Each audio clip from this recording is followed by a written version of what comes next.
Hello and welcome.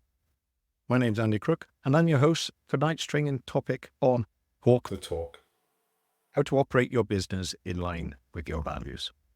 My mission is to help garage owners become more successful in business. How do I do that?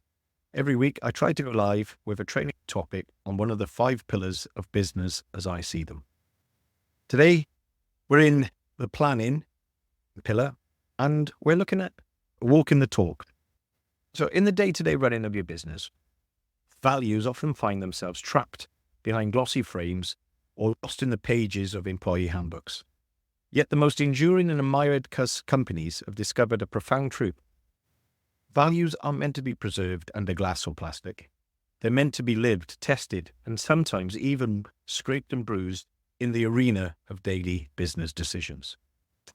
This training topic explores how successful businesses transform their values from wall art to actionable reality. We'll dive into the powerful concept of living your values, not laminating them, where principles become practice and words transform into consistent action. We're going to use lessons drawn from the excellent Small Giants book by Bo Burnham, and we'll demonstrate how unwavering commitment to values can shape extraordinary business success. Finally, we tackle the practical challenge of converting noble-sounding nouns into decisive verbs, turning integrity into speaking hard truths, and excellence into refusing to cut corners. Join me for the next 15 minutes as we explore how to truly walk the talk in business, where values aren't just proclaimed, but purposefully lived in every decision, every day. We're going to break it into 3 areas, and we're going to look at some examples of live your values, don't laminate them. And we're going to talk about something called a value action gap, which is something we've talked about before, but it's worth reiterating that point. And we're going to look at some common problems that comes about when you put your values up on a wall and then you don't act in line with those values. And then we're going to look at lessons from the book Small Giants. And I've tried to flip them into more small or micro business style situations and not so much about what that book's about. But I do highly recommend Small Giants by Bo Burnham because it is an excellent read. It's probably not that relevant to micro businesses in the UK, but it makes you think. And then we're going to finish off with converting nouns to verbs. And somewhere in between all that, hopefully you'll get an idea or a flavor of how to change words into action, or as I like to call it, living our values, not laminating them. So if you know the values of your business, and let's face it, this was way down the priority list when you started the business. In fact, did anyone come up and ask you when you were registering at Companies House what your values were? I doubt it. Which means that when we try to introduce values at some point later on, we're going to be met with at best cynicism and at worst complete and utter apathy. Anyone who's worked in a big corporation knows that there's often slogans on walls. And do the people within that business actually understand what those values mean and what they should be doing with those values, why they're there? And this is the all too common problem of having values on paper but not in practice. The trap of laminated values, words on walls that never translate into actual work.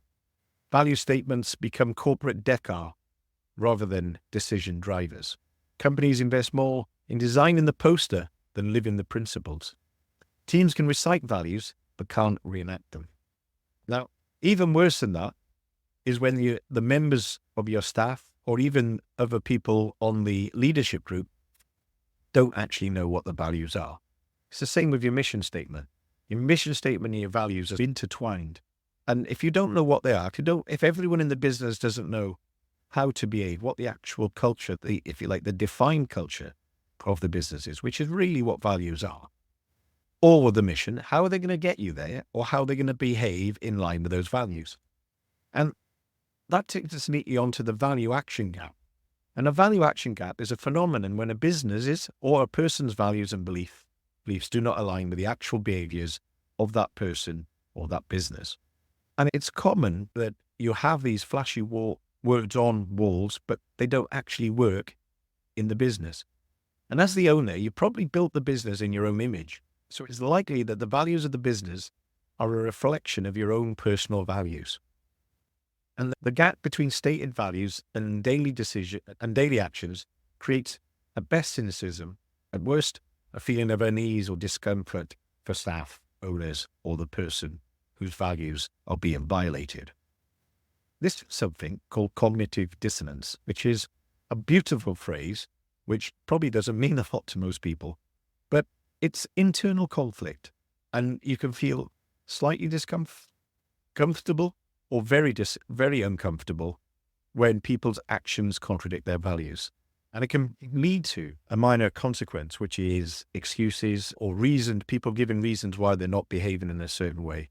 Or if you take it to a sort of the greater extent, they can become very uncomfortable and drive people to long-term sort of mental health issues, which seems a bit extreme, but it can really play on someone's mind.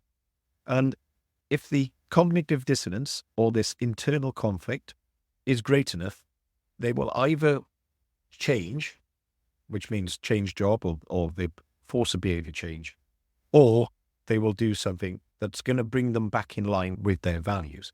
So it's a powerful concept, but it's one that isn't immediately obvious, and it's one that sort of gnaws away at you over a long period of time, and then suddenly it's not the final snowflake that breaks the branch, is it? It's all of the snowflakes, one compounded on top of each other, that finally makes the branch break. And it's the same with living with a value action gap. And where the book Small Giants comes in. And there's some great lessons in there. And what we try and do is demonstrate how unwavering commitment to values can shape extraordinary business success, which is basically what the book's about. Spoiler alert. But the courage to stay true to your values when opportunity beckons. And so many companies face a critical moment where they could compromise their values for instant gain, or they choose to stay true to their principles. So I'll give you some examples. So turning down lucrative contracts that would require cutting quality.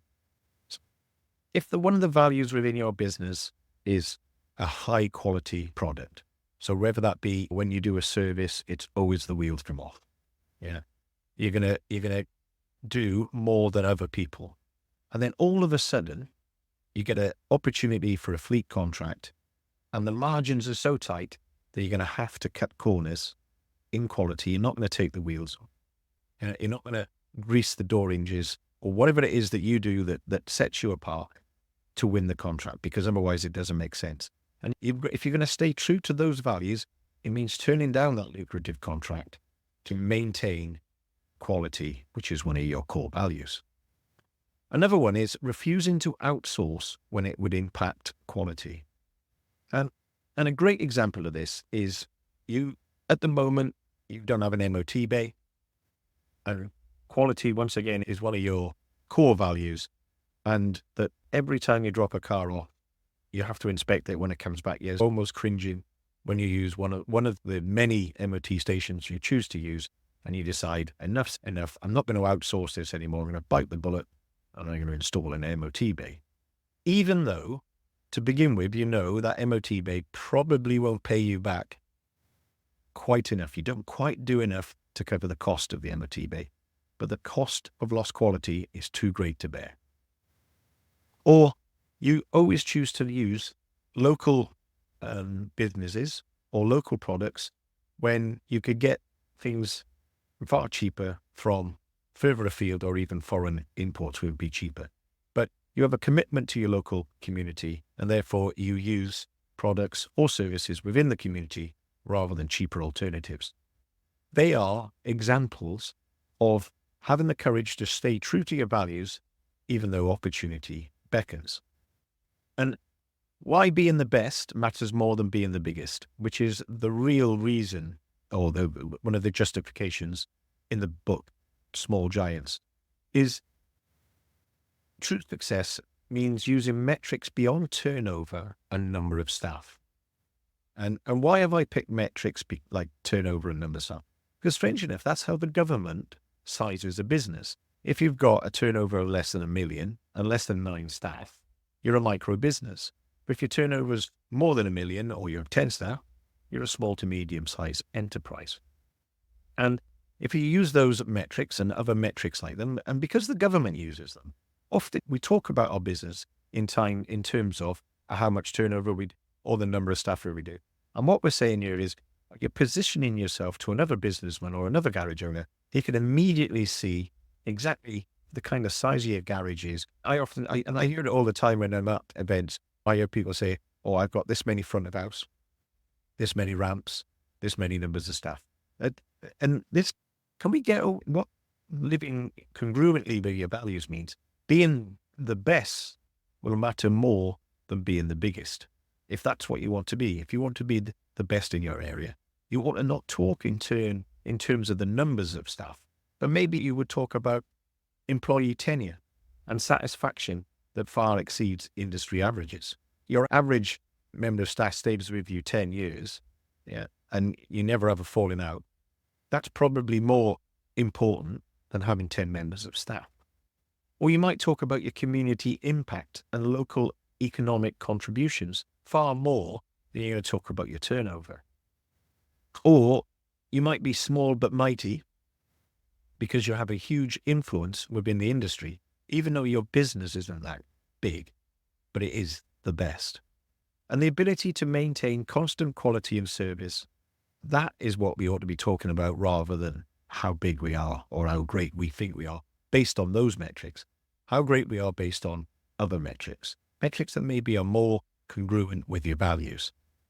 And the benefits of using this approach is you will have greater resilience during economic downturns. You'll have stronger brand loyalty.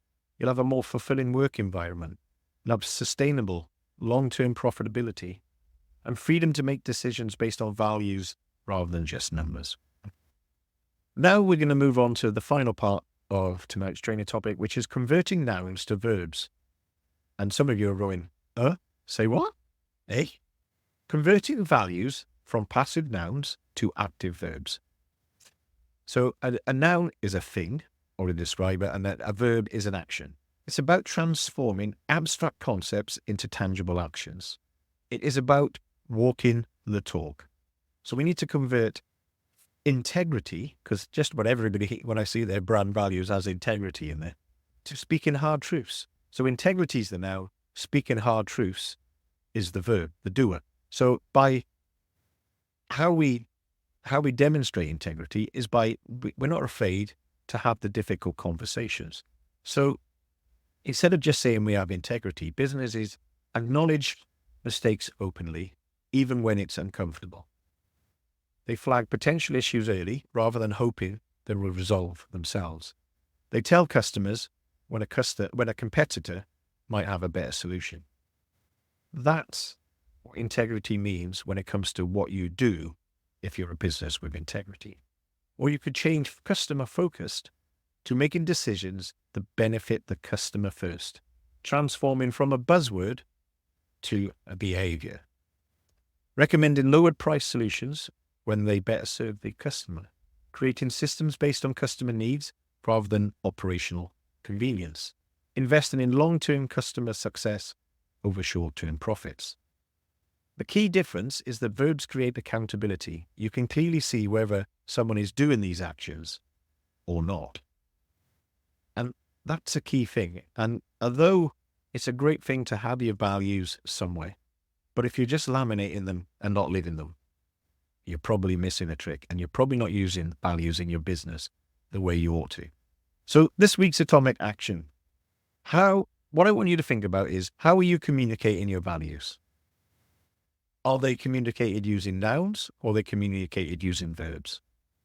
Are you living those values, or are you laminating them? If I've made you think about your values and how you communicate them, or even how you run your business, then I've done my job. Remember, what's stopping most people is starting, and if you should, you must. Thanks. Hope to see you next time.